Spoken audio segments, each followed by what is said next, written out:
You know, the Capital One Quicksilver card is one of the first credit cards I've ever gotten, and honestly, I kind of regret it. That's right, the infamous Capital One Quicksilver card that puts people in buckets and never allows you to get credit limit increases. And one you probably applied for only because you got a letter in the mail saying that you were pre-approved. Yes, that one. And for those of you guys who are just getting started out and trying to get one of your first few credit cards, I'm here to tell you that you shouldn't settle for the Capital One Quicksilver credit card, and here's why. The one thing that a lot of people may not tell you is that if you're actually eligible to get approved for a Capital One Quicksilver card, usually that means you're also pretty much eligible for some other ecosystems. And this video was actually inspired by my brother-in-law who just got started on his credit journey just a few months ago, and he has already accumulated 3 credit cards. That being the Capital One Platinum card, and then unfortunately his Quicksilver card, because he thought that that was the next credit card up his ladder. Little did he know that since he was approved for the Quicksilver card, he also could have gotten the Unlimited, and that's exactly what he just did last week, and he just got approved for his Chase Freedom Unlimited credit card. And he was a little bit upset because he thought that he needed to get the Quicksilver card to even move on to other issuers and what have you. So this video goes out to all the brother-in-laws out there. And I guess, well,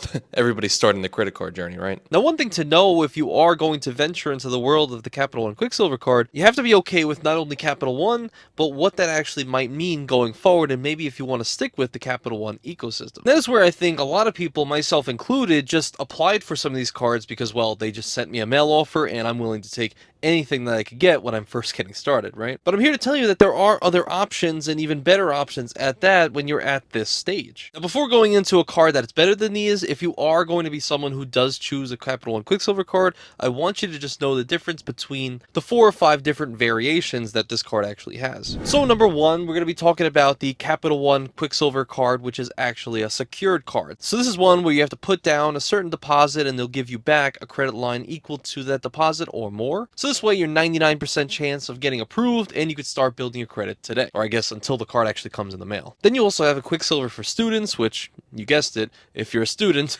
which might be a little bit easier to get approved for because you're a student, maybe no credit score, no income, no nothing. Then you have one above, which is called the Quicksilver 1 credit card. Now this is one you really want to stay away from because, well, it has a $39 annual fee and you basically will keep that for life, and it gives you no different benefits than like the secured card or even the highest level Capital One Quicksilver card. So avoid that one like the plague. And then the last 2 are for good credit, and then lastly the one for excellent credit, which is the only one that if you are going to get a Capital One Quicksilver card is the one I would recommend you getting.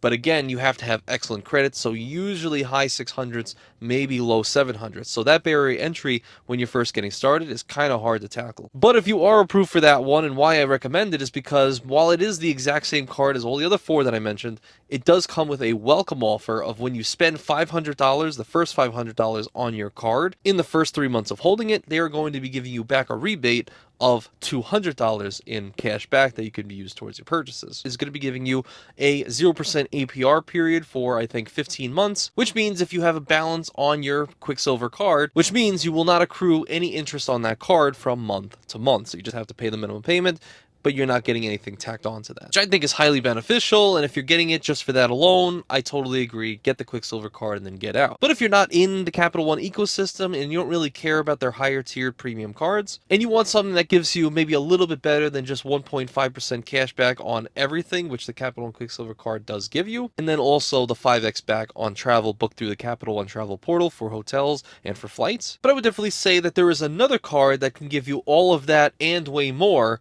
that being the Chase Freedom Unlimited. Now this is a credit card that actually has 2 different variances, but I'll explain the differences in just a second. But at its core value, it is also a no annual fee credit card, just now with Chase Bank. But this credit card also comes with a 1.5x or 1.5% cash back multiplier, the exact same thing as the Quicksilver card, on all purchases as well. But then on top of that, you're also going to be getting 3x back on all dining purchases. So this is anytime you go out to a restaurant, what have you. If you're going once a month with your significant other or maybe your parents, you're going to be getting 3x or 3% back on all those purchases as well. So that's something the Quicksilver does not have. Also, you're going to be getting another 3% on all drugstores. So these are things like Walgreens, CVS, what have you. I'll put it on the screen right here on what qualifies. So if you're like myself, at one point when I was a kid, I had a Warhead and, a 5 gum business where I was selling them for like 25 cents to 50 cents a piece. Yeah, you can get 3% back on that at all Walgreens and CVS's, right?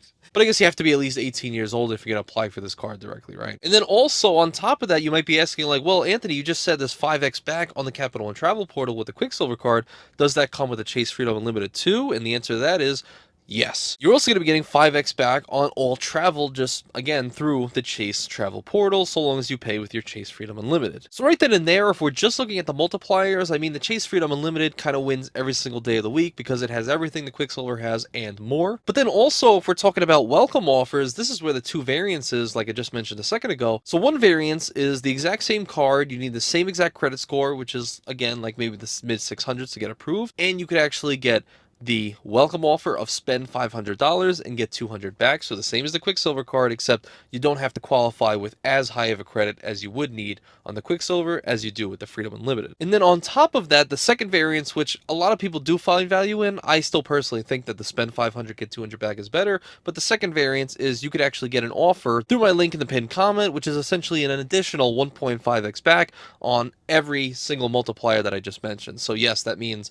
3x back or 3% back, cash back on all purchases for the first year, 4.5x or percent back on dining, drugstores, and then 6.5x back on all travel through the travel portal, which depends on which is actually more valuable to you. But again, I think the spend 500 get 200 back is always going to be a better offer for those of you who are just getting started out and don't have a ton of spend to put on these cards in the first place. Now, if you look a little bit deeper, a lot of people notice that when you have the Quicksilver card, you also get benefits like an Uber One membership. And from what I can see right here, you're going to be getting a complimentary 6 months towards an Uber One membership, which can give you discounted fees, waived delivery fees, and what have you, and that lasts all the way until just November 14th, 2024. And before you ask, yes, the Chase Freedom Unlimited also comes with its own perk just like this. It's going to be giving you a complimentary Dash Pass for the first 3 months, and then also if you do love the Dash Pass and the waived delivery fees and discounted fees, you're going to be getting the next 6 months completely half off the total price of what Dash Pass normally would be. And then even on top of that, another benefit is you're actually going to be getting 5x back on all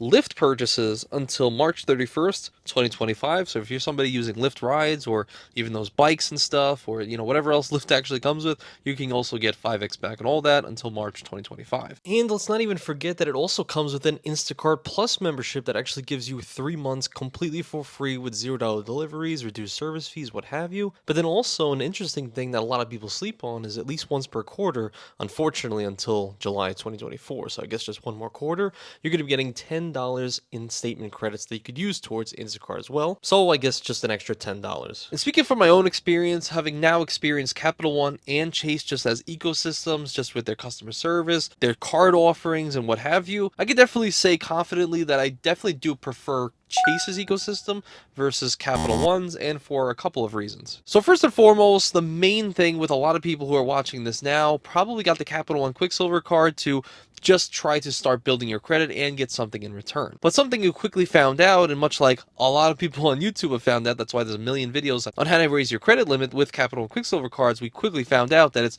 kind of impossible.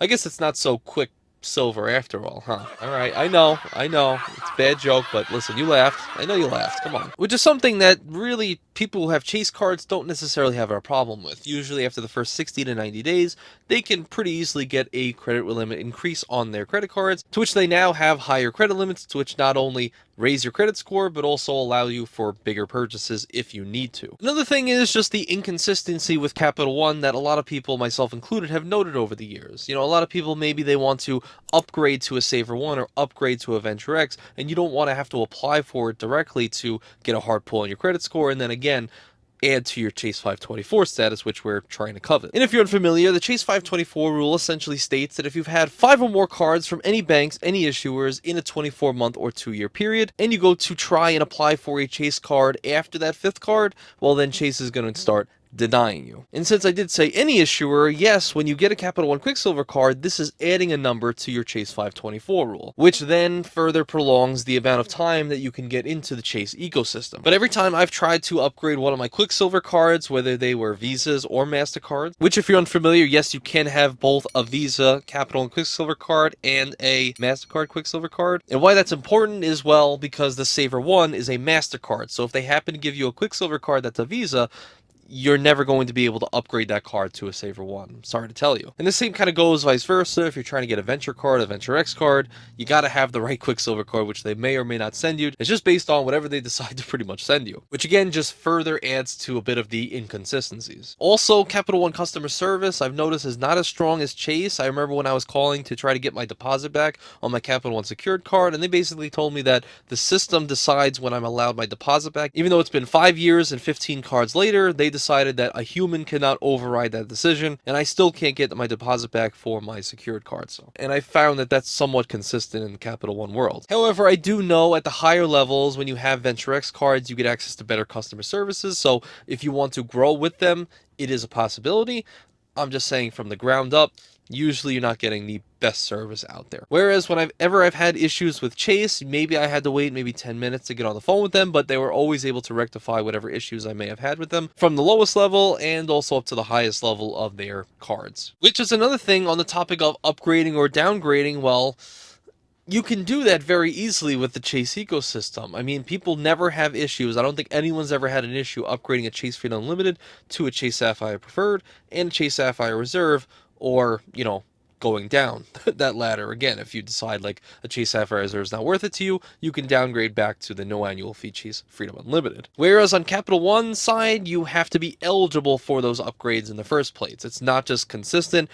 The computer will tell you when you are allowed an upgrade. And this is something that people do in the community over and over, years and years. They'll check their upgraded offers, and they never have any upgraded offers for the Capital One cards. So it's just whenever they decide to give it to you. Whereas, again, the consistency with Chase, I just value more importantly than Capital One, at least at this time. And not only that, but of course, there are other cards out there that just give you a flat 2% back, like the Wells Fargo Referred, and all these other cards right here, which I can't necessarily speak to because I've never really had them and never really cared for them in the first place, which I wouldn't really recommend because then you're missing out on all the other welcome offers, but that's for a different day and when you have a higher credit score and you're ready for annual fee credit cards, right? Let's just take this one step at a time, right? And if you're somebody that wants to learn a little bit more about that extra offer on the Chase Freedom Unlimited, I'll leave it on the screen right here. And as always, thank you guys so much for watching. I appreciate you.